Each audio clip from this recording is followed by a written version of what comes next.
Hi friends, welcome back to Vijini's kitchen. ഇന്ന് ഞാൻ fish related ആയിട്ടുള്ള കുറച്ച് ടിപ്സാണ് പറയാൻ പോകുന്നത്. നിങ്ങൾ കുറച്ച് പേർക്കെങ്കിലും ഇതൊക്കെ അറിയായിരിക്കും, അറിയാത്തവർക്ക് വേണ്ടിയിട്ടാണ് ഇത് പ്രത്യേകിച്ച്. ആദ്യം നമുക്ക് ചൂര, അയല ഈ മീനെക്കുറിച്ച് ഞാൻ പറഞ്ഞുതരാം.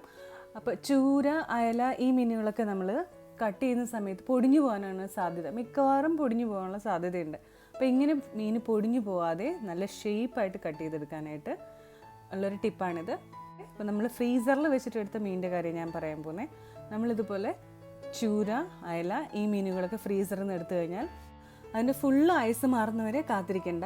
ഒരു 1/4 ഭാഗത്തോളം ഐസ് മാറിയതിന് ശേഷം നമ്മൾ നല്ല ഷാർപ്പായിട്ടുള്ള ഒരു കത്തി കൊണ്ട് മീൻ ക്ലീൻ ചെയ്തെടുക്കുക. നമുക്ക് എത്രയാണോ കറക്റ്റ് നമുക്ക് ആവശ്യമുള്ള ഷേപ്പിലും ഒക്കെ നമുക്ക് കട്ട് ചെയ്തെടുക്കാൻ പറ്റും. അല്പം പോലും പൊടിയാതെ കട്ട് ചെയ്തെടുക്കാൻ പറ്റും. നമ്മൾ കട്ട് ചെയ്തതിന് ശേഷം പിന്നെ അത് വെള്ളത്തിലിട്ട് ഫുള്ളായിട്ട് ഐസ് മാറ്റി എടുത്താൽ മതിയാവും. ഫുള്ളായിട്ട് ഐസ് മാറിയിട്ടാണ് നമ്മളിത് കട്ട് ചെയ്യുന്നതെങ്കിൽ തീർച്ചയായിട്ടും ഈ മീൻ പൊടിയും. അടുത്തത് വാളമീൻ ക്ലീൻ ചെയ്യുന്നതിനെ കുറിച്ചൊരു ടിപ്പാണ്. വാളമീൻ്റെ മുകളിലായിട്ട് ഒരു വെള്ള കളറിലൊരു കോട്ടിംഗ് ഉണ്ട്. ഞങ്ങളുടെ ട്രിവാൻഡ്രം ഭാഗത്തോട്ട് അതിന് ചുണ്ണാമ്പെന്നാണ് പറയുക. നിങ്ങളെങ്ങനെയാണ് പറയുന്നതെന്ന് എനിക്ക് അറിയത്തില്ല. അപ്പോൾ ഈ വാളമീൻ്റെ ചുണ്ണാമ്പ് ക്ലീൻ ചെയ്യാൻ കുറച്ച് ബുദ്ധിമുട്ടാണ്. ഞാൻ ആദ്യമൊക്കെ കുറച്ച് ബുദ്ധിമുട്ടിയിട്ടുണ്ടായിരുന്നു. ഈ ചുണ്ണാമ്പ് എങ്ങനെയാണ് വളരെ എളുപ്പത്തിൽ മാറ്റുക എന്നുള്ളതിനെക്കുറിച്ചാണ് അടുത്ത ടിപ്പ്. അതിനായിട്ട് നമ്മൾ വാളമീൻ ക്ലീൻ ചെയ്യാൻ വെച്ചിരിക്കുന്ന ആ വെള്ളമില്ലേ, നമ്മൾ വെള്ളത്തിൽ മീൻ ഇട്ട് വെക്കത്തില്ലേ, ആ മീനിൻ്റെ വെള്ളത്തിലോട്ട് ഒരു 1/4 കപ്പോളം പുളിയുടെ ജ്യൂസ് അല്ലെങ്കിൽ നാരങ്ങ നീര് 1/4 കപ്പ് വേണ്ട, ഒരു നാരങ്ങയുടെ നീരൊക്കെ പിഴിഞ്ഞ് വെച്ചാലും മതിയാവും. അത് അല്ലെങ്കിൽ വിനാഗിരി, ഒരു 2 ടേബിൾ സ്പൂൺ വിനാഗിരി ആ വെള്ളത്തിലോട്ട് ചേർത്തിട്ട് ഒരു 2-3 മിനിറ്റ് കഴിഞ്ഞ് ആ ചുണ്ണാമ്പ് നമ്മൾ ഇളക്കിയെടുത്തു കഴിഞ്ഞാൽ വളരെ വേഗത്തിലിത് ക്ലീൻ ചെയ്തെടുക്കാൻ പറ്റും. എല്ലാവരും ഈ ടിപ്പ് ട്രൈ ചെയ്ത് നോക്കുക.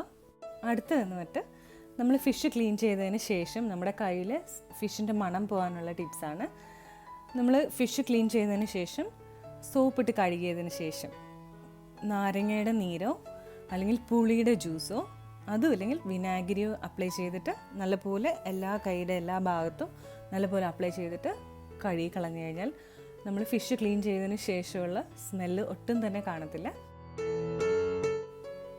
അടുത്ത ടിപ്പ്, നമ്മൾ മീനൊക്കെ പൊരിക്കുമ്പോൾ അത് പാനിൽ ഒട്ടിപ്പിടിക്കാതിരിക്കാൻ എന്ത് ചെയ്യണം എന്നുള്ളതിനെ കുറിച്ചാണ്. നമ്മൾ മീൻ പൊരിക്കുമ്പോൾ ആ മസാല തയ്യാറാക്കില്ലേ, ആ മസാലയിൽ തന്നെ കറിവേപ്പിലയുടെ പേസ്റ്റും കൂടെ കുറച്ച് ചേർത്ത് കൊടുത്തു കഴിഞ്ഞാൽ മീൻ പൊരിക്കുമ്പോൾ പാനിൽ അത് ഒട്ടിപ്പിടിക്കാറില്ല. അത് അല്ലെങ്കിൽ കറിവേപ്പില പേസ്റ്റ് തന്നെ ചേർക്കണം എന്നില്ല, അല്ലെങ്കിൽ നമ്മൾ പൊരിക്കുന്ന എണ്ണയിലോട്ട് തന്നെ മുഴുവനായിട്ടുള്ള കറിവേപ്പില ചേർത്ത് കൊടുത്താലും പാനിൽ ഫിഷ് ഒട്ടിപ്പിടിക്കത്തില്ല. നമുക്ക് നല്ല ഭംഗിയായിട്ട് ഫിഷ് തിരിച്ചിടാനൊക്കെ പറ്റും.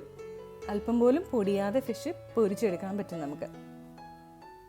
നമ്മൾ ചൂരമീൻ പൊരിക്കാനായിട്ട് മസാല തയ്യാറാക്കില്ലേ, അതിൽ വെളുത്തുള്ളിയും കുറച്ച് പുളിയുടെ ജ്യൂസും കൂടെ ചേർത്ത് കൊടുത്തു കഴിഞ്ഞാൽ ആ ഫിഷ് നല്ല ടേസ്റ്റ് ആയിരിക്കും പൊരിച്ച് എടുക്കുമ്പോൾ.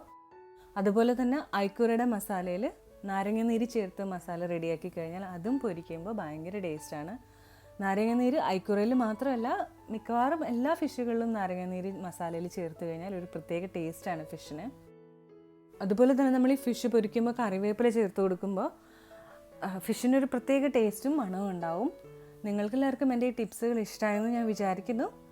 ഇഷ്ടമെങ്കിൽ എൻ്റെ വീഡിയോ ലൈക്കും ഷെയറും ചെയ്യാം. Thank you.